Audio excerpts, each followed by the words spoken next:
Hello everyone, Darksouls here. Welcome back to another challenge run video. This time I'll be beating Dark Souls Remastered, but every enemy is a Bonewheel. I know, sounds fun doesn't it? I decided to give myself a bit of a break this time and play with the normal controller, even I'm not that insane. Anyway, enough monologuing, let's get into the run. We give our character an appropriate name, and pick the warrior class for the axe he starts with. From the moment I open my cell, my life is already in danger. I just run as fast as I can to my axe, which to my surprise wasn't an axe. Really? I thought I knew these games. Oh well, this sword can't be that bad. I'm already 5 minutes in. Too late to restart now. Aside from lock-on killing me, this isn't terrible damage. A silent Bonewheel falls, which means the real challenge can start. Instead of progressing on the normal path, I had to grab something from the graveyard first. The graveyard, as you can imagine, is full of Bonewheels, making it more deadly than ever. However, one thing that will come in clutch for this run is gravity. It's hard for Bonewheels to turn around, so by positioning myself at the edge of a cliff, I can bait them to fall off. It takes a bit to clear them out, but eventually I can loot this grave for my prize, the Zweihander. This weapon will hold me until I get the Black Knight Halberd. Yes, they made the Black Knight Halberd a drop rate of 100%. I just have to get to the Black Knight. After losing a game of peekaboo to a skeleton, I run like hell. This is awkward. I said I run like hell. Now that I have a bonfire, my plan to deal with the wheels is the same. I just need them to willingly jump off a cliff. I'm not gonna show the full process, cause truth be told, I was here for a while. One eternity later. Time for Taurus Bonewheel. Let's see how this goes. The second I walk in, it starts raining Bonewheels. Slightly concerning weather patterns aside, I decide to be a bit cheeky and let Taurus Bonewheel take care of himself, with the help of gravity of course. I talk to Solaire, but accidentally make him sad by choosing the wrong option. I'm sorry Solaire, my heart can't take this. Anyways, I kick down the ladder, level up, and fight Havel.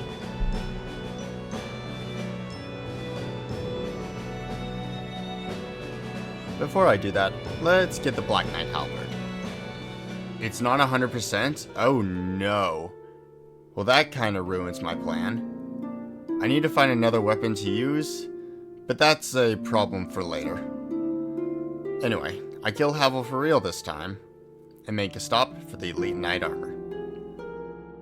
I need a weapon that will one-shot the Bonewheels at +5. Apparently the Great Club will do that, so I head to Blighttown to grab it.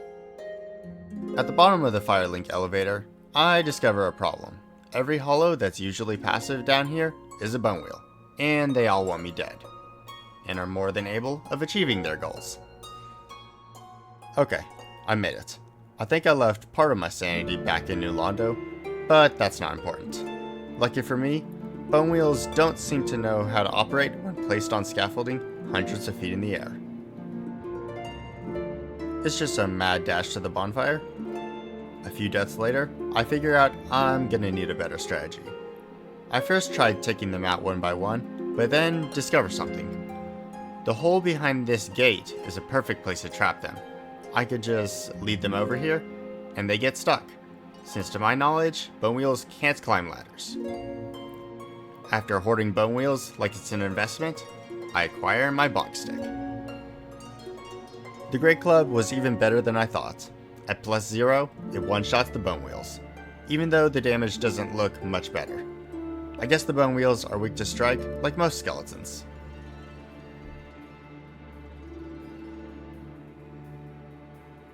After being traumatized by the Chaos Witch Bonewheel Skeleton, we one-shot the boss and ring the first bell. Bonewheel discharges next. To get there, I need to survive the army of Bonewheels blocking the path. And to make matters worse, those Bonewheels replace the egg enemies, which means they spawn a bunch of worms when they die, which if I get grabbed by, can turn me into this abomination.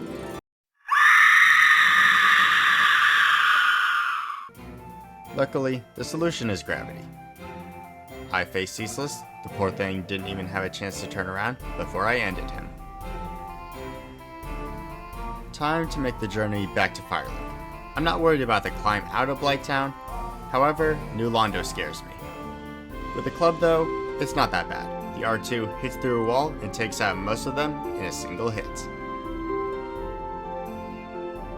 In the church, I clear out all the Bonewheels so I can take on the Belfry Bonewheels. The fight goes just like the others. Starts with a weird cutscene and ends at a smackdown between crushed bones and a club the size of a small tree. I ring the bell, grab a gesture that I'll never use, and quickly make my way back to Firelink to kill Lotric. However, I quickly learned a harsh lesson in doing things in the right order.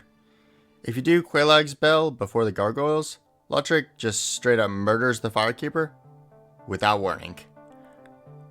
Damn, that sucks. Oh well, nothing I can do about it now. I decided to upgrade the club to +5 in hopes that it will be enough to give me the overkill bonus from the Bonewheels, and make a visit to the Stray Bonewheel for some extra souls and a doll. I see that Oscar isn't a Bonewheel. Luckily, he's reduced to bones by the time I'm done with him. And the Bonewheel that replaced the Black Knight in front of the doll actually dropped his sword, which might come in handy. I actually managed to die at a bonfire, which has never happened before. Anyways, time for Stray Bonewheel. Not a word.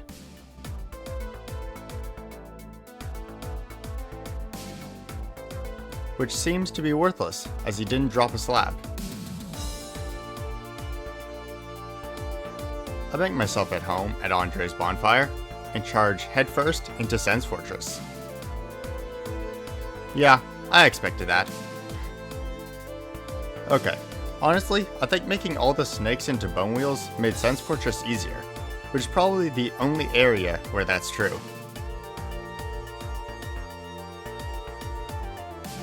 And here's the best part. I get to see a Bonewheel get squashed by a boulder. I rush through the rest of Sen's Fortress. So about it being easy. I get smacked by a boulder and have a chat with Sigmire. He's doing well considering the circumstances. Anyway, I'm at the bonfire. I grab the rare Ring of Sacrifice, mostly out of habit, and face the Iron Bonewheel. Despite having iron in his name, he crumbles like the rest. The Inner Londo scaffolding goes pretty smoothly. Bonewheel's motor skills are not up to par to navigate thin walkways. Except for that. Where did he even come from? Jump scares aside, I make it back, grab a safety bonfire, and take on the Bonewheel archers, just without a bow. They aren't as intimidating as the normal Silver Knight archers. Just like that, I'm at the bonfire with Solaire. I make sure to close the door behind me to protect my sweet Sun Knight from the Bonewheels. I hop my way off some stairs, skipping the better half of Inner Londo, and before the boss fight, I invade Lotric to save the Firekeeper.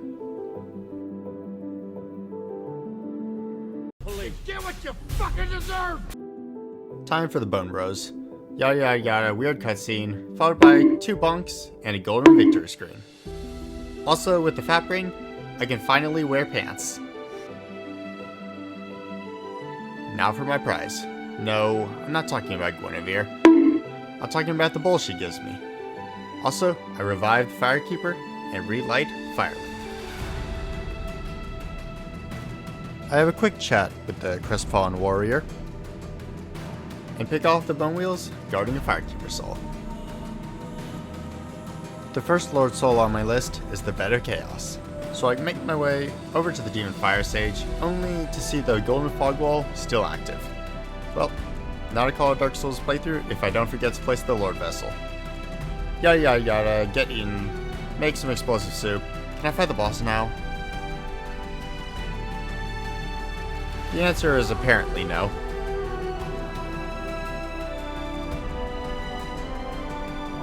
I spent a lot of time getting to you, but I'll make this quick. Centipede goes as expected. Unlike the normal boss, Bonewheels are not immune to lava. Making my way outside the boss room, I'm bombarded by even more souls from Bonewheels dying in the lava. I go to grab the sunlight maggot, and when the Titanite Bonewheel rolls off, it actually drops its staff, which might be the first time I've gotten this weapon. I grab the sunlight maggot and go after the bed of Bonewheels. The bed crumbles with a pretty pitiful sound.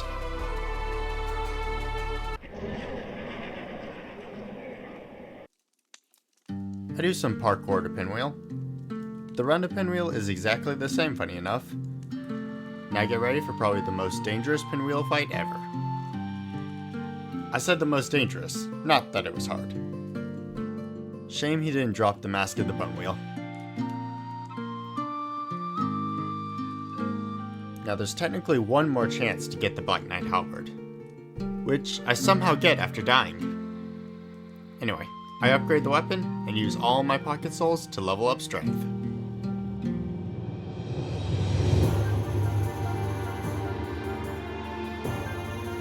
After a Bonewheel gives me a push in the right direction, I wander in the dark until I make it to my death.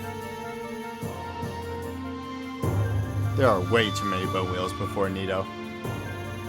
I'll make it to Nito Bonewheel in the next attempt. Strange thing about Nito skeletons is that they do not get replaced by Bonewheels. They must be special in the game files in some way. That just means Nito isn't nearly as hard as I thought it would be. While I'm placing some of the Lord Souls in the Lord Vessel, I notice I'm gaining souls. I suppose the Black Knights on the other side of the door are falling to their death, which means I discovered an unlimited money glitch.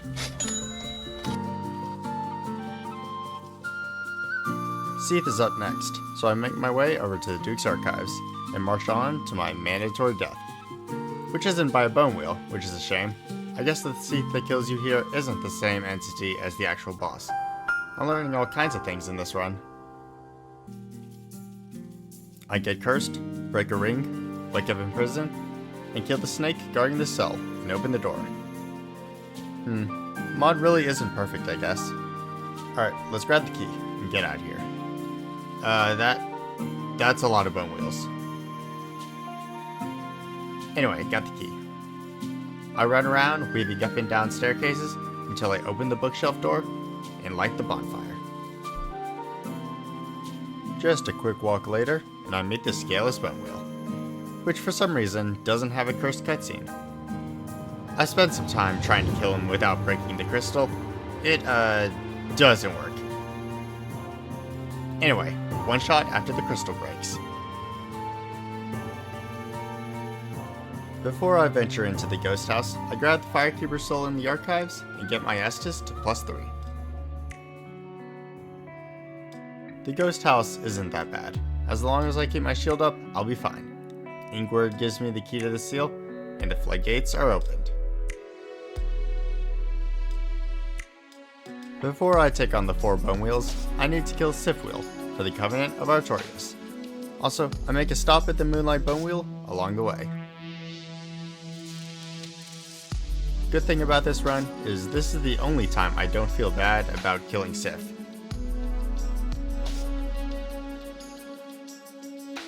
I do some cleanup in Anor Londo.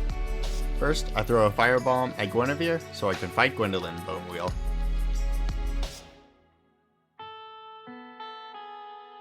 And kill the Firekeeper for her soul. Finally, the 4 Bonewheels I mentioned earlier. Then went on some side quests. It's not much more exciting than the rest of the bosses, honestly. I just realized Capra Bonewheel is alive, so I journey on to change that. Even though it's near the end of the game, I save Laurentius. He really needs to stay away from barrels. Gaping Bonewheel happens. I slay the Bone Hydra to do the DLC, and free Dusk from our bony prison. Wait, how'd you get over here? And get grabbed by a giant claw. Guardian Bonewheel really should be better at his job. It's just a nice leisurely stroll through the woods until I make it to the Bone Abyss Walker. This is still probably the most intimidating cutscene, even with the mod. But the fight does not live up to the hype. With the souls from Artorias, I'm finally able to level up my endurance enough to be able to fast roll in the full Elite Knight armor. At 58 endurance, I've finally done it. I honestly can't tell if Ulusil Township is a better area with all the bone wheels. On one hand, no mages. But on the other hand, all bone wheels. In the swarm of bone wheels, I somehow pick up the crest key, so that was convenient. Finally made it to the Abyss. Hopefully there aren't too many bone wheels here.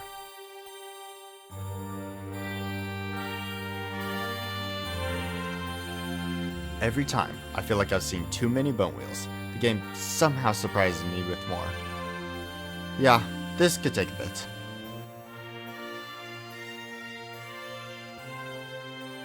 Thank you, Newton. I guess gravity really is the solution to all my problems. While I'm down here, I saved the puppy, so it was worth all the suffering. Alright, after much running, I made it to Manus, father of all the bone wheels. Good thing I only had to make this run back once. Last boss in the DLC is Calamity. I bait him to kill me, and talk a blind archer into shooting him down. Nice shot! Now that Calamite's grounded, he's just a bone wheel, and we all know how that goes. Before I end the run, I realized I grabbed the doll and didn't do the painted world. Let me go do that. I get handsy with the painting, and it takes its revenge. I'll just skip forward to the painful part. Yeah, that's not good. The cluster of spear slimes are all individual enemies, or should I say bone wheels. To deal with them, I take advantage of iframes opening this door, and cheese the wheels stuck in the entrance.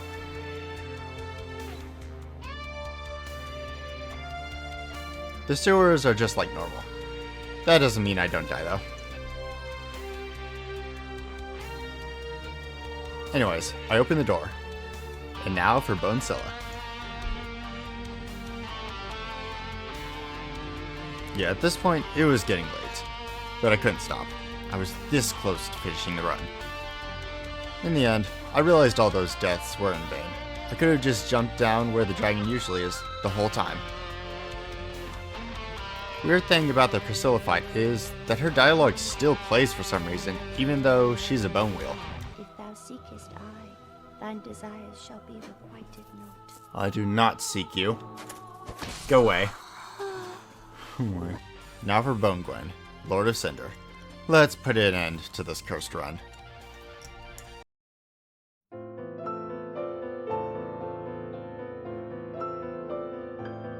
Honestly, a pretty anticlimactic end, but such is Darksouls.